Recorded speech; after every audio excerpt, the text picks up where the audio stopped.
Hello everyone, আশা করি সবাই ভালো আছেন। নতুন একটা সিক্রেট মেন্টর ভিডিওতে আপনাদের সবাইকে ওয়েলকাম করছি। We have just started with our new video এবং আজকে আমরা কথা বলবো regarding one of the popular destinations not even in Bangladesh, all across the world. It is actually United states. আমেরিকাতে আসলে পড়াশোনা এটা অনেকের একটা ড্রিমের বিষয়। ইউএসএ ইমোশনালি একটা ড্রিম কান্ট্রির পর্যায়ে চলে গেছে। সো ডেফিনেটলি ইউএসএকে আমি ছোটোবেলা থেকে আমিও দেখছি this country is called something like dream country. So আজকে আমরা যেটা ডিসকাস করব সেটা হচ্ছে all the expenses regarding study in ইউএসএতে পড়াশোনার খরচ কেমন সেই বিষয়ে আপনাদের সবাইকে একটা আইডিয়া দিব। সো চলুন শুরু করা যাক। স্টার্ট করছি টিউশন ফিস দিয়ে। সেটা যদি আন্ডারগ্র্যাড প্রোগ্রাম হয়, সাধারণত পার ইয়ার ইউনাইটেড স্টেটসে ভালো একটা ইউনিভার্সিটি বা কলেজে পড়াশোনা করতে গেলে আপনার টিউশন ফি রেঞ্জটা পার ইয়ার $18,000 থেকে $62,000 পর্যন্ত হয়ে থাকে। সাধারণত কলেজের টিউশন ফির খরচটা একটু কম, লিমিটেড, সেটা হয়তো বা 18,000 থেকে স্টার্ট হতে পারে। বাট আমি আজকে কমিউনিটি কলেজগুলোর কথা বলবো না, কারণ সেটা এভারেজের মধ্যে আসতেছে না। কারণ কমিউনিটি কলেজগুলো আসলে ডিরেক্টলি বাংলাদেশ থেকে যদি আমরা ভিসার জন্য অ্যাপ্লাই করি, সেক্ষেত্রে অনেক সময় ভিসার রিস্কের বিষয় থাকে, বা সেক্ষেত্রে আপনার অথরাইজড এজেন্সিগুলো আপনাকে অ্যাসিস্ট্যান্স নাও দিতে পারে। এবং আসলেই বাংলাদেশ থেকে কিন্তু ইউএসের ভিসা সাকসেস রেশিওটাও কিন্তু খুব একটা বেশি না, ইটস বিলো 50%। সো সেই হিসেবে আমি কমিউনিটি কলেজগুলো যদিও অনেক চিপ, অনেক বেশি টিউশন ফির বেশি পে করতে হয় না, সো সেই জিনিসগুলোর কথা আজকে বলছি না। সো এভারেজ সেটা টিউশন ফি ভালো একটা ইউনিভার্সিটি বা পাবলিক ইউনিভার্সিটি বা প্রাইভেট ইউনিভার্সিটি, ইভেন কলেজ, সেটা যদি হয় 18,000 থেকে 62,000 আন্ডারগ্রেডে পড়ছে। সেম ফর পোস্ট গ্র্যাড, $6,000 থেকে $1,10,000 পর্যন্ত হতে পারে।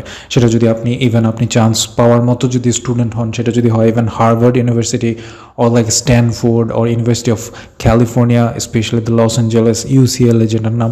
সো এই ধরনের কিছু যদি হয়, ইয়েল ইউনিভার্সিটি আছে, মানে একদম হাইয়েস্ট যে মার্ক আপটা র্যাঙ্কিংয়ের, সেই সমস্ত ইউনিভার্সিটিতে যদি যান $1,10,000 কিন্তু পার ইয়ার টিউশন ফি পড়তে পারে। বাট সেক্ষেত্রে কিন্তু একটা বিষয় হচ্ছে, আসলে ম্যাক্সিমাম স্টুডেন্টই এই $1,10,000 পে করে কিন্তু যায় না। আপনি হয়তো নিউজ পেপারে দেখতে পারেন, আপনার আশেপাশে দেখতে পারেন যে হার্ভার্ডে চান্স পাইছে, বা দো দে আর ভেরি ব্রিলিয়ান্ট, তারা কিন্তু রিসার্চে যাচ্ছে না, হয়তো বা মাস্টার্সে যাচ্ছে।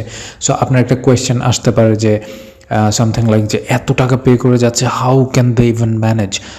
Truly, most of them, they don't pay actually like $1,10,000 per year.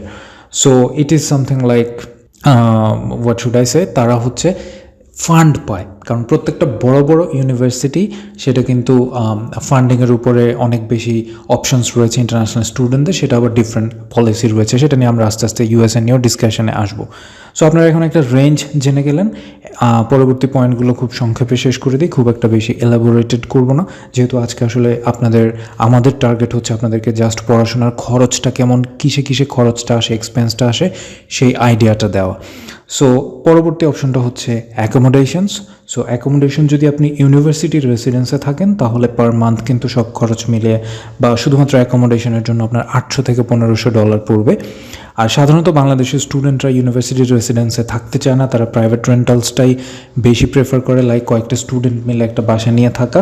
But কিছু কিছু ইউনিভার্সিটির আবার ফর্মাল রিকোয়ারমেন্ট রয়েছে যে ফার্স্ট ইয়ারটা অথবা ফার্স্ট সেমিস্টারটা এক এক ইউনিভার্সিটি এক এক রকম, সেটা আপনাকে হয়তো ইউনিভার্সিটির রেসিডেন্সে থাকতে হতে পারে। বাট আপনি হেয়ার ইজ দি স্ক্রিন এবং আপনি আইডিয়াটা পাচ্ছেন। প্রাইভেট রেন্টাল সবাই মিলে যদি একসাথে থাকেন শেয়ার করে, সেক্ষেত্রে ইউএসডি মান্থলি $500 থেকে $1,000 মধ্যেই হয়ে যাবে। ফুড কস্টটা কেমন আসবে depends on your food habit এবং আপনি কোন কালচারে খাচ্ছেন। সামথিং লাইক আপনি কি সব কিছু জবে বেশি মনোযোগ দিচ্ছেন, ম্যাক্সিমাম ফুডই হচ্ছে পারচেস করে কিনছেন, পার্সেল করে কিনছেন, খাচ্ছেন, সেটা একটা ডিফারেন্ট বিষয়। আবার অনেকে আছে যে টোটাল মান্থলি বাজারটা করে রেফ্রিজারেটর করা হয়, মানে ফ্রিজে রাখা হয়, তারপরে বাজার করে বা উইকলি বাজার করে অনেকে রান্না করে খাচ্ছে।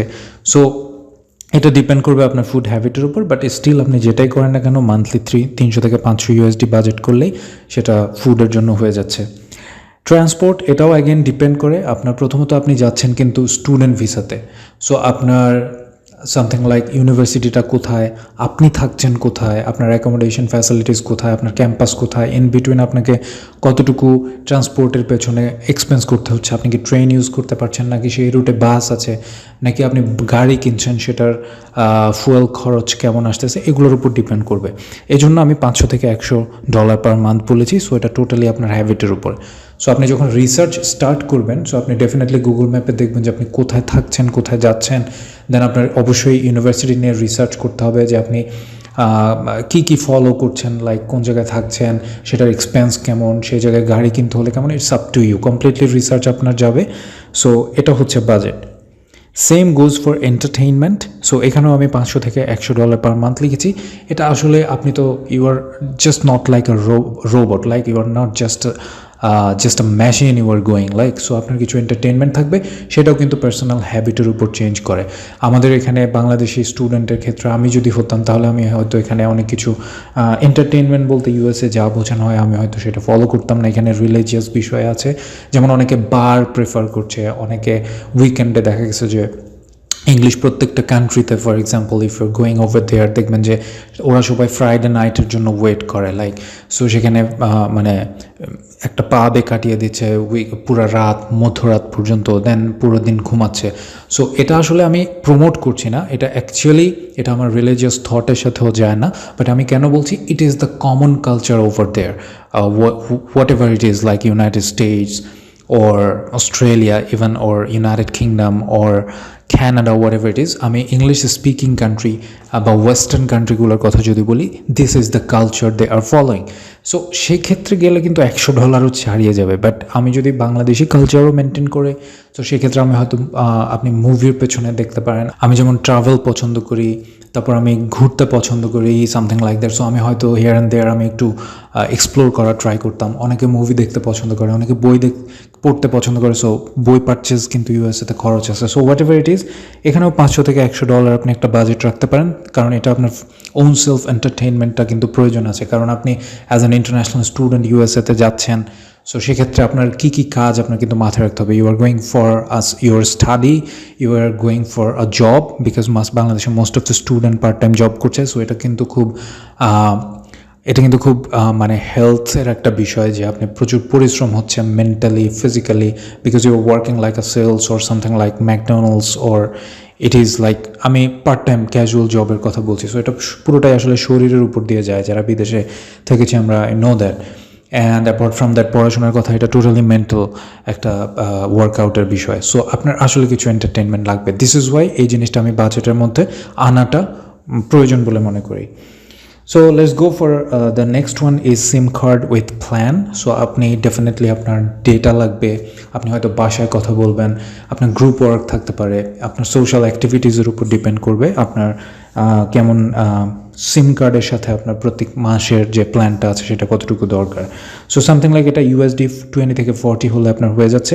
সো এখানেও অনেক কিছু কানেক্টেড। সো আমি যখন ডিসকাস করছি তখন কিন্তু আসলে অনেক কিছুই বলছি। সো আপনারা রিলেট করতে পারবেন ওখানকার লাইফস্টাইলটা কেমন হবে। সো সব কিছু মিলে, যেমন আমি 20-40 কথা বলছি, এখানে অনেক কিছু আছে। যেমন আপনি কোন ধরনের স্টুডেন্ট, আপনি কি এক্সট্রোভার্ট অর ইন্ট্রোভার্ট। ইন্ট্রোভার্ট হলে আমি কিন্তু দুটোই পজিটিভলি বলছি। If you are introvert something like that, so I thought আপনি কীরকম হবেন, সামথিং লাইক আপনি ওখানে যাবেন, আপনি অনেক বেশি পিপলের সাথে মিশতে চাইবেন না, কথা বলতে চাইবেন না, হয়তো আপনি অনেক রিসার্চ পছন্দ করেন, বা আপনি হয়তো ইন্টারনাল, মানে আমি কি বলবো, ঠিক আছে, ডিজিটাল নেটওয়ার্কিং কানেক্টিভিটিটা আপনার পছন্দ। সো সেক্ষেত্রে আপনি কিছু ওয়েব সেমিনারে জয়েন করছেন, অথবা আপনি নিজেই কিছু কন্ডাক্ট করছেন। সো এটার কিন্তু একটা খরচ আছে। Definitely you need data or something like that, you need to join something by paid subscription or something like that. আবার আপনি যদি এক্সট্রোভার্ট হন, সেটাও আমি পজিটিভ সাইডগুলো বলি। আপনার বিভিন্ন ইউনিভার্সিটি ক্লাবে আপনার কাজ থাকতে পারে, আপনার আউটার কমিউনিটি, বিভিন্ন কমিউনিটিতে আপনি এঙ্গেজ থাকতে পারেন, আউটার ইউনিভার্সিটি, সেক্ষেত্রে আপনার কাজ থাকতে পারে। সো এগুলোতেও কিন্তু আপনার একটা পেমেন্টের বিষয় থাকে। সো এগুলোকে আমি 20 থেকে 40 বলছি, মানে কথা বলার বিষয় আছে, মানে সিম কার্ডের সাথে connected. Last but not the least that is hidden cost, সেটা আসলে আপনার উপর ডিপেন্ড করবে। যেমন ইফ ইট ওয়াজ মি, আমার জন্য হিডেন কস্ট কী হতে পারে, সামথিং লাইক আমার কিছু সুভেনিয়র কিনতে অনেক ভালো লাগে, সো আমার কাছে যদি টাকা থাকতো এক্সট্রা হয়তো আমার ওই জন্য ওটা আমার একটা খরচ। সো এই ধরনের যে কোনো হ্যাবিচুয়াল আপনার পজিটিভ কিছুই ডেফিনেটলি আপনার একটা খরচ থাকতে পারে, সো আপনি ওটা বেটার জানেন। সো যাওয়ার আগে সেটা বাজেট করে যাবেন। সো এখন এত কিছু বলার একটাই রিজন কেন এত কিছু বললাম, সেটা হচ্ছে প্রথমত আমাদের আজকের টপিক সেটা হচ্ছে ইউএসএতে পড়াশোনার খরচ কেমন সেটা আপনাদেরকে বুঝতে দেওয়া। সো এটার পাশাপাশি আরও একটা জিনিস আপনাদেরকে আইডেন্টিফাই করতে চেষ্টা করেছি, যখন আপনি বাজেট করবেন পড়াশোনার জন্য, সো আপনাকে টিউশন ফি এখান থেকে প্যারেন্টস কতটুকু দিচ্ছে, আফটার গোয়িং ওভার দেয়ার আপনাকে কত টাকা পে করতে হতে পারে। সো সেই অনুযায়ী আপনার এগেনস্টে আপনার ওখানকার যে এলাকাটাতে যাচ্ছেন সেখানে পার্ট টাইম জবের ফ্যাসিলিটিসটা কেমন, মানে পার আওয়ার ইনকাম সেখানে কেমন আসছে। তারপর সেই অনুযায়ী আপনি বাজেট করবেন যে আপনার অ্যাকোমোডেশন আমি কভার করেছি, ফুড কভার করেছি, ট্রান্সপোর্ট কভার করেছি, এন্টারটেনমেন্ট কভার করেছি, সিম কার্ডের মান্থলি পেমেন্টটা কভার করেছি, মানে আপনার কানেকশন, তারপর হচ্ছে হিডেন কস্ট, সব কিছু আপনি বাজেট করে আপনি দেখবেন আপনার যে ইনকাম, আপনার যে ফ্যামিলি স্ট্যাটাস, ফ্যামিলি আপনাকে কতটুকু সাপোর্ট দিবে, সেই অনুযায়ী আপনার আসলে এই বাজেটটা ইউএসের জন্য করাটা কতটুকু ঠিক। So this is the way actually, not only even United states, প্রত্যেকটা কান্ট্রির এভাবে সাজানো উচিত। বাট আজকের টপিক অনুযায়ী আপনারা জানতে পারলেন যে ইউএসএতে আসলে খরচটা কী কী লাগে কোন খাতে। So you definitely got the point, I believe so. So শেষ করছি, আই বিলিভ আপনারা ইউএসএ সম্পর্কে খরচ কেমন সেটা সম্পর্কে একটা রাফ আইডিয়া পেলেন। অনেক সময় আপনারা রিসার্চ করার সুযোগ পান না, কোথায় রিসার্চ করতে হবে, সেই এভারেজ টিউশন ফি কোথায় কেমন সেটা আপনারা জানেন না। সো এই জন্য বা ইভেন আপনাদের সময় হয় না, স্পেশালি যারা মাস্টার্স পড়তে যেতে চান, সো তাদের জন্য এই ভিডিওটা অনেক হেল্পফুল হবে, ইভেন সবার জন্যই। That is the hope actually. And ভিডিওটা শেষ করার আগে কিছু কথা বলতে চাই রিগার্ডিং সিক্রেট মেন্টর। সো আপনি যে কান্ট্রিতেই অ্যাপ্লাই করেন না কেন, সেটা টপ ডেস্টিনেশনসের যে কোনো কান্ট্রি, সিক্রেট মেন্টরের কাউন্সেলিংয়ের পাশাপাশি সিক্রেট মেন্টর একটা নতুন সার্ভিস নিয়ে এসেছে। আপনারা জানেন কিছু না কিছু সার্ভিস আসলে আমাদের আনতেই হতো, বিকজ আমরা লং রানে প্ল্যান করেছি যে আপনাদের জন্য ডেটা বা মানে ইনফরমেশনগুলো দিয়ে যাব। সো সেক্ষেত্রে আমাদেরও আসলে সার্ভাইভ করতে হবে, কারণ সবসময় ফুল টাইম সময় না দিলে আসলে কন্টিনিউয়াসলি ডেটা ম্যানেজমেন্ট করা, সেটা নিয়ে আসা, আমাদের খুব ছোট টিম, সেটা সার্ভাইভ করাটা খুব ডিফিকাল্ট। সো আমরা প্রথমে ভেবেছিলাম যে কাউন্সেলিংয়ের মধ্যেই থাকবো, সেটা একটা আছে যে কোনো ইউনিভার্সিটির জন্য আমরা আপনাকে A to Z একটা হেল্প করব। পাশাপাশি আমরা আরেকটা জিনিস এনেছি, একটা ইউনিক সার্ভিস, সেটা হচ্ছে এসওপি রাইটিং সার্ভিস।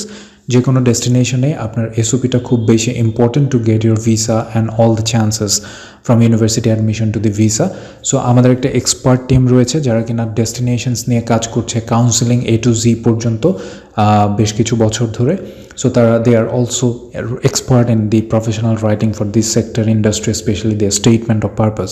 সো আপনারা আমাদের এসওপি সার্ভিসটা নিতে পারেন। এই এসওপিটা সার্ভিসের মাধ্যমে আমাদের কিছু ইনকাম হবে, সেটা নিয়ে আমরা মোটিভেটেড থাকবো। ফ্রিতে যেন আমরা আপনাকে সবসময় প্রত্যেকটা সপ্তাহে আপনাদেরকে ইনফরমেশন দিয়ে যেতে পারি টপ ডেস্টিনেশন সম্পর্কে। So I hope you guys will support us. যে কোনো ধরনের ইউনিভার্সিটিতে আপনারা অ্যাপ্লাই করেন না কেন, we can help you with writing your SOP professionally. এবং আমাদের এসওপির সার্ভিসের একটা ভালো দিক হচ্ছে একদম ডে 1 থেকে শুরু করে ভিসা পাওয়া পর্যন্ত বা ভিসা অ্যাপ্লিকেশন করা পর্যন্ত যতবার রিভাইজ করা লাগে এসওপিটা, আনলিমিটেড রিভিশন হচ্ছে আমাদের এসওপিতে রয়েছে। সো আপনি যে কোনো এজেন্সির মাধ্যমেই কাজ করতে পারেন, কোনো সমস্যা নেই, আমাদের সাথে কোনো প্রবলেম নেই। কিন্তু আপনি চাইলে আপনার এসওপিটা আমাদের প্রফেশনালকে দিয়ে লিখে নিতে পারেন, which will motivate us to earn something, যেন আমরা সবসময় আপনাদেরকে আউট অফ কস্ট এই কাউন্সেলিং ইনফরমেশনগুলো দিয়ে যেতে পারি। থ্যাংক ইউ সো মাচ, দেখা হচ্ছে নেক্সট ভিডিওতে।